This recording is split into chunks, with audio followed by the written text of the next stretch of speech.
আসসালামু আলাইকুম ওরহমতুল্লাহি ওয়াবারাকাতুহু। মুসলমান যখন মসজিদের দিকে রওনা হয়, সে তার ঘরে ফিরে আসা পর্যন্ত তার প্রতিটি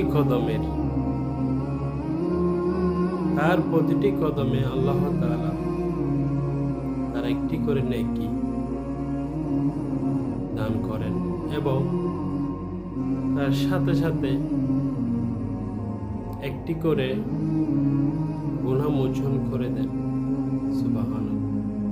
আল্লাহ তাআলা আমাদেরকে সওয়াবের সাথে সাথে আমাদের গুনাহ